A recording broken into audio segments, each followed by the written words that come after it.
welcome back to One on One with Mr. U. Of course, I'm your host, Mr. U. In studio with us, the Justice Ambassador for the Prison Fellowship, leadership mentor with the U version, a prayer leader, the author and the powerful voice of the Lowlife show. Dustin Largusa in the house, man. DL, what's up, fam? What's going on, brother? I appreciate you having me on here, man. It's a pleasure. The pleasure's mine, man. It's always a good time between us, man. We've becoming fast friends, man. We do a lot of things together, a lot of collabs and stuff. But this is a great pleasure to have you on here, man. Let's jump into a convo, but let's do this, man. So, customarily, I always ask our guests to come in, a little bit about their childhood, their upbringing, kind of what got you from there to where you are right now, as brief as you can. Kind of share that story with us. I would say I'm the typical story man of borrowed faith. You know, I had a grandfather who was a minister, kind of followed in his footsteps, just in mimicking what he did, but not knowing really anything about God, just knowing of him, right? Fast story, went the way of the world, man. Went the way of the world because walking that walk is hard to do. You know, it's not comfortable. And it's way more fun to do the world stuff. At least the flesh will tell you that, right? So went the way of the world. Yeah. Took me going to prison, man, to now committedly walk the way that I walk. All right, man. That's I know there's more to the story, man. We're going to try to extract what we can with the time that we have. But tell me how you came up with the name for the podcast. I know the story, but our viewers and listeners have no idea. They hear the Lowlife show, like, okay, this is a podcast I want to listen to. So kind of break down we got the name from, and on top of that, what you've been seeing since you've been starting this podcast journey, man. Let's get into it. Yeah, man. It was all God. I'm going to say that first and foremost. Let me frame it with the big old God box, right? Before I started walking like this, actually the pivotal moment when I started walking with God, I had never been on my knees in my life. Like not once, not even to scrub the floor. And that changed me, right? It was on my knees in prayer, and he just like every layer of disappointment in my life, every hurt, every trauma, all the things that we tend to hang on to as people, he got rid of it. Left me with peace instead. And in that, from that moment, like I started, reading the Bible, getting to know him even better. And what I found was just tons of scripture, Jesus talking about being low, right? Learn from me. I'm low and I'm meek. I'm gentle.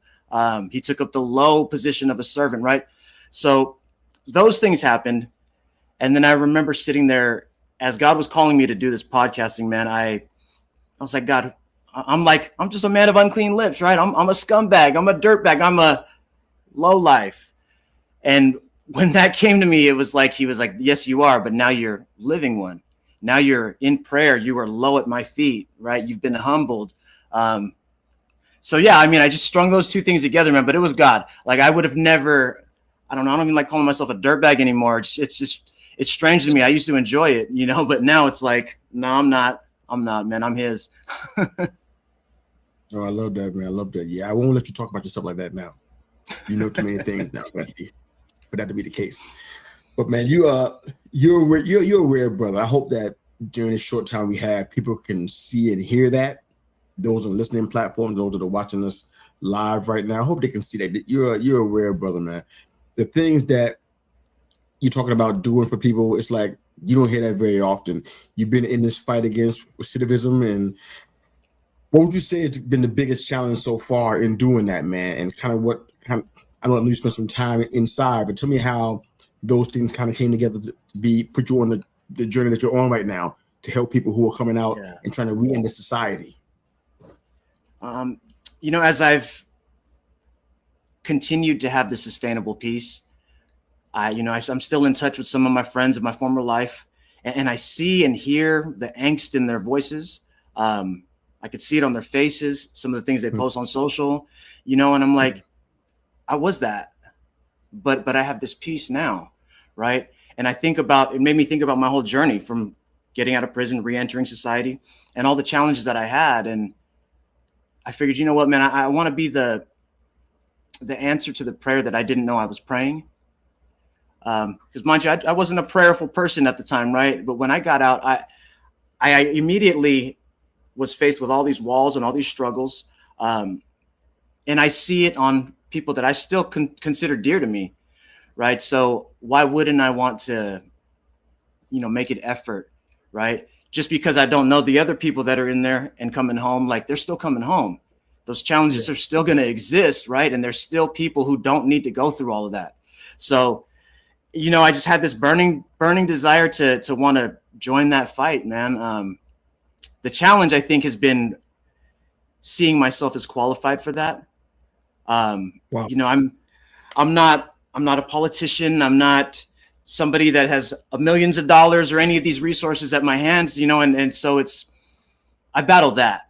Like, okay, is your voice enough to help make a change so that the next person doesn't have to go through this? Is your voice enough, you know? And I think that's probably the biggest struggle. Luckily, you know, I serve a gracious God.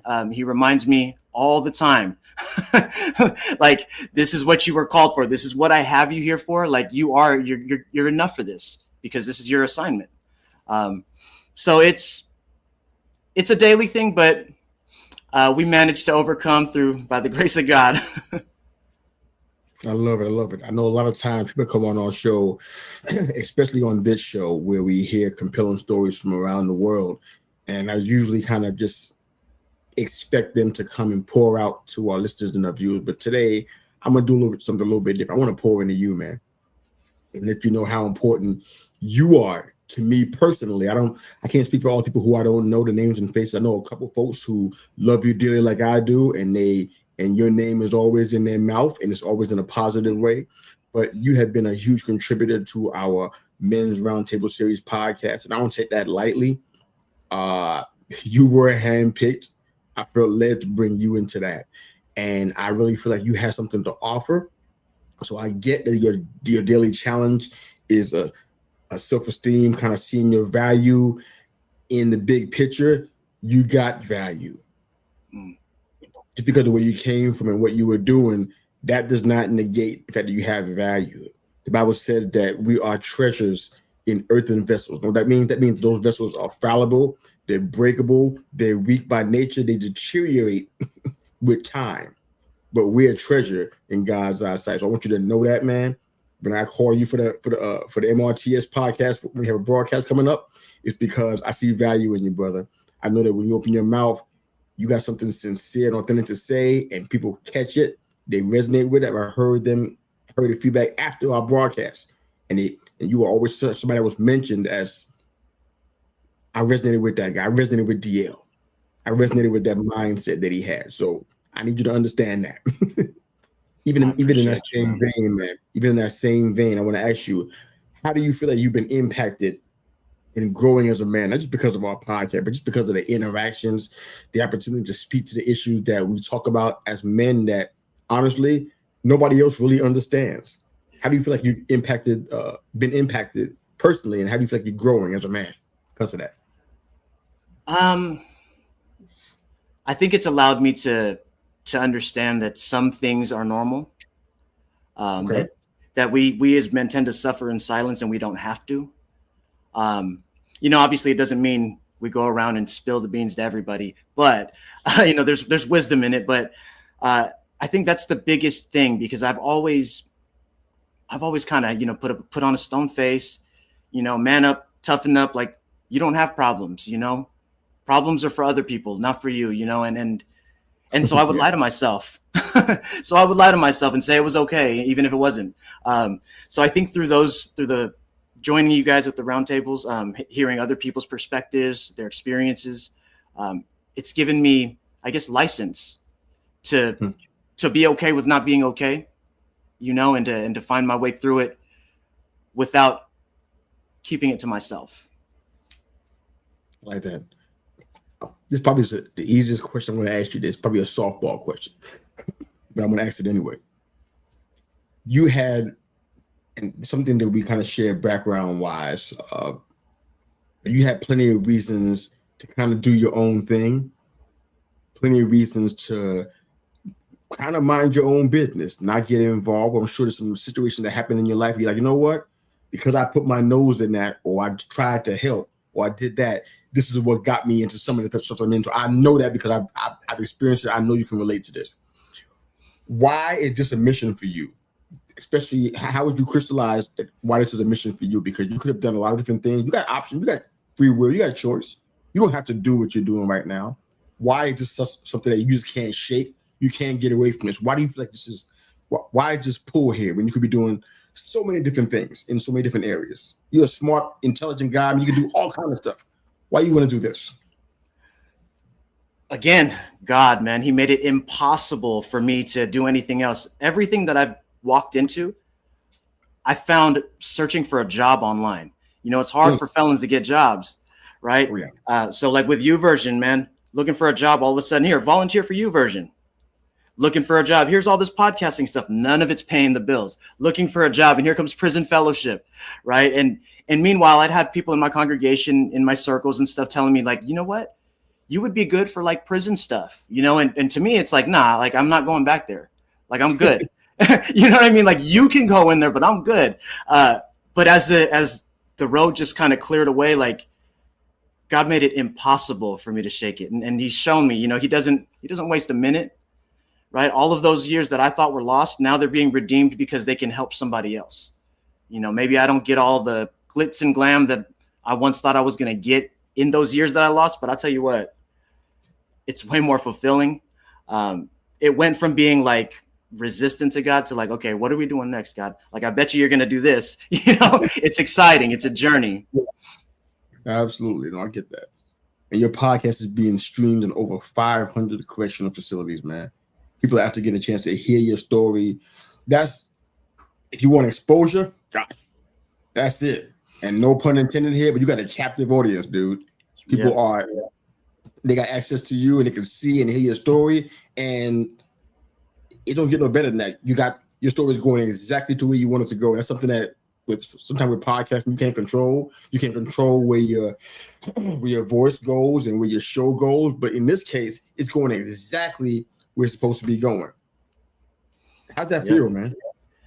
It's great, man. Again, I'm just in awe of the God that I serve, man. Like even that, where it's at, I had no plan for it to go into prisons. I was just podcasting because I felt called to it. And then all of a sudden I'm in a meeting with the distributor, you know, and I say, okay, God, if this is you, if this is what you want, if this is not me trying to, you know, be okay, let me speak to my people. Like if this is you, make this easy because I'm not making money, right? I don't make a dime. I'm still looking for these jobs, but you keep leading me these other places. And I'll tell you what, in the first minute, they waived all my publishing fees. Like it literally doesn't get better than that. All the things that I was concerned about wiped away in a minute, you know, and I was worried for weeks, you know, months. That for that meeting, I was worried for the entire probably 48 hours leading up to it, like asking people for prayer and doing all these things, right? And it's amazing, man. It's amazing because I know that there's at least one person, right? At least one person. I mean, we get caught up in metrics sometimes. I don't. At least there's at least one person in one facility in this nation whose life can be affected in a positive way because of it. Oh, yeah. We had that conversation before, without question. Are there any testimonies that you can share about how the podcast has reached into these facilities and have changed some lives? Do you have any testimony that you can share with us? Nothing that I can share, no. But let's just say we're going to go with numbers just because it reflects something, right? There are specific episodes, one very specific one, restoration, the way that God restores, that's got thousands of downloads. I know that lives are impacted in that way, right? Like you go and lose time. You know, you want the time that the locust ate, you want it back, right? So that's the scripture that I lean on in that one right there. And I break it down for people to let them know, like he can restore things that were even eaten away, right? So I don't know. I smile when I think about the people that are listening to that and the hope that they get from it, right? Because they know that he's faithful. Oh yeah. I love that, man. That's real good, man. This question is not from a coach. It may sound like it is, but it's not. This is from a friend today. What does your support system look like right now? Because of what you're doing a lot of pouring out into the lives of other people. Where you getting your pouring in from? What's your support system look like? And if it's not, and now this is something that it's not designed to embarrass you. So if your support system is not where you want it to be, you can just say that, and we can keep right on stepping. But I want to just make sure. I want to make sure you're good. So this is the question I want to know about as a friend. For sure. No, well, along the same vein as the restoration story, man, I was divorced and all of that stuff, right? God saw fit to send me a helper. So I've got this lovely lady that is always supportive of me 24/7, even when I'm not the nicest person to her. My brother, he's also my pastor. So I'm shepherded and I'm brothered. Yeah. And my church community is phenomenal, man. Like when you feel like an outcast, right, to be rallied around every step of the way. Like I'm sitting here still shaking off my dirt, and these guys are like, come here, it's a beautiful thing. Then I got you, and a handful of other folks that I've met along this way, you know what I mean? Yeah. So my support system is very much there. And when they're not, in the moments when I'm by myself, I get it from the source. I get it from the source, man. No, that's good. If you were speaking to somebody that's watching or listening today that doesn't get the whole recidivism situation, they don't get somebody who has been incarcerated and they're trying, and the challenge that they have to go back out into society and try to make a life for themselves and their family, tell everybody that's watching what you think the number one challenge is for them returning back to society. What's the number one challenge? And put aside what people think about them and the perception, because that's not, it's challenging for them, but it may not be something they should own as their challenge. What's their biggest challenge? Man, it's got to be learning to endure and persevere, man. I know for myself, when I left, I was not prepared for every single employer, and I'm talking thousands of applications, man, to tell me no. I was not prepared for that. I was not prepared to be basically rejected by the entire world, and not have people understand. I mean, I'm over here with like you said it. I'm not me, right? I've got a level of intellect. I've got a resume that speaks pretty well of what I can do, but then I got this piece of paper that says I'm a felon, and that disqualifies me from all the things that I'm probably overqualified for. So I would say that, man, the preparation to endure and push past all of the no's, it makes it almost like a sure thing for people to go back to crime. I mean, it's easy, right? It's easy to hit a lick.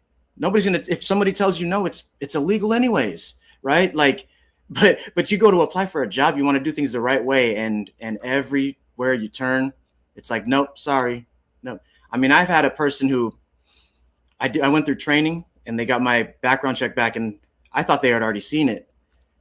Go through training's done. I'm about to start my first day live, and he calls me and he says, we just got your background check back. We can't hire you. And I'm like, I just worked with you guys for 2 weeks. but it's that. It's that, man. The feeling of not being wanted is especially when you're trying to do right. It's terrible. It's heartbreaking, man. And I feel like this is, I don't know if you're dealing with this in your ministry, but it's just something that you guys are, or if you are, or if you desire to start kind of I guess ministering to that need. Is that something that's kind of on your heart? You've been doing that, thinking about doing it? Yeah, that's coming, man. That's coming. I attribute everything to my church community and prayer. If I hadn't have found, honestly, if my brother wasn't a pastor, I wouldn't have trusted a pastor enough to join their church. But I know where he comes from. I know I could trust him, right? And that's God again. He knew that. God knew that. And if it wasn't for that, though, I would have been back 2 feet in the street, man.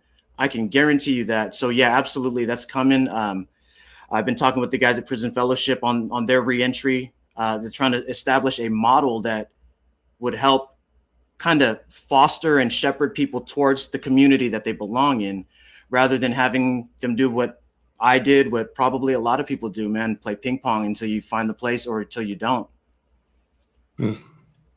Wow. I think we're going to spend the rest of the show kind of talking more about your podcast journey. And of course, at the end, I want you to share how people can find you, find the work that you're doing, how they can support what you're doing, because it's not just a podcast to get licensed subs off, but you're doing something powerful. and I want people to hear about it. I'm gonna do my part for sure. Let's talk about your podcast journey. Tell me what's the most enjoyable part of your podcast journey so far. I mean, I get to meet people like you, brother.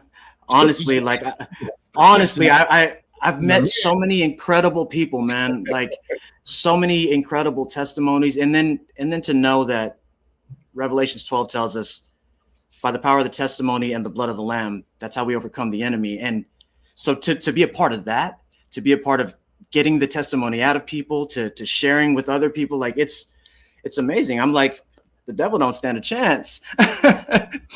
but above and beyond that is the feedback that I get, you know, like I guess these are conversations that a lot of people aren't having, you know. Pride came before the fall. Pride is the enemy, like hands down, without a shadow of a doubt. And the conversation's not being had, you know, because whatever reason. So I think that's the other thing is the excitement, the awe and wonder, because it's a journey. It's almost uncharted territory. So I kind of get to make my way as I go. That part of it's cool. But the beauty of it is that I haven't heard anything terrible. You know, I haven't heard anybody say, you know, it's not like I'm attacking people for who they are. Yeah. It's literally just the pride, and we all have it. Like, it's not like there's any one person that doesn't have even like the tiniest bit of pride. So, you know, we just fight it every day. We just fight it every day. I love it, man. I love it. I know you're using some strategies to kind of market what you're doing. And I think anybody that aspires to have a podcast as a business ought to do that. So I want to ask you a two-part question right now. First part, do you value podcasting as a business and why? And the second question is, can you share some of the marketing strategies you've been using that's been helping you be successful with your show? Man, this is going to be probably a rebellious answer considering the question. I don't value it as a business only because of the heart behind what I'm doing. I would feel, and it could be wrong for this, but I would feel kind of bad, I guess, if I profited off of helping someone better their lives in that way when it's simple. And the Bible's free, you know. All I'm doing is taking revelation, putting it in my words, for people to understand, people that hopefully understand like me that are listening to it. So in that way, no, I do value it as a business. You take my mission out of it, right? I do value it as a business, period, because it does provide whatever the consumer is looking for, right? It does provide those things. So, you know, supply and demand, right? It has to be. For me, marketing has been word of mouth mostly. I honestly, I don't know if anybody that are in the facilities, if they're talking to people and that's happening, but I do that. I'm doing interviews like I did with yours. That's just marketing for the other stuff. You know, like it's testimony. It markets God, points people to Jesus, but it's really marketing for the solo teaching episodes that I'm doing to attack pride. So people get it out there. And then I do like little design things. So I've got apparel coming, things like that. Come on. Oh, that's going to be exciting. Oh, come on now. Yeah, actually behind me, I got a little something there, rebranding the logo a little bit, doing some things, just kind of getting it more, you know, individualized. But I think at the end of the day, the greatest marketing tactic that I use is not being concerned with the numbers. I find that takes all the pressure off of me. It allows my work to stay quality, where I'm not stressed out trying to force things to happen. And I just naturally see it go. And above and beyond that, you already know my answer to this, man. I pray.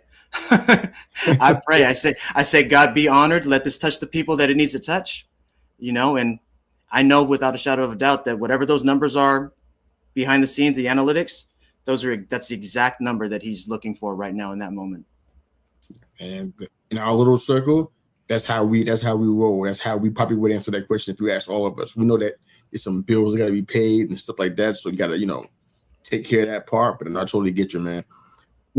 Someone was watching right now and they were thinking about starting a podcast. I mean, they got a story that is impactful and influential enough that people's lives can be changed. Why would you suggest for someone to start their own podcast? Man, because you've got a voice. Because you've got a voice, you've got a story, you've walked in shoes that nobody else has walked in. You have a perspective, man, that can help the next person.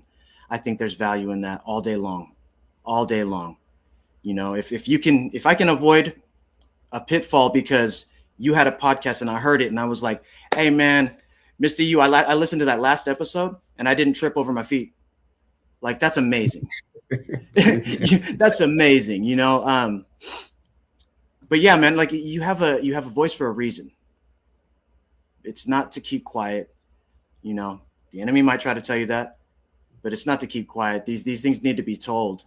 You know, these things need to be shared.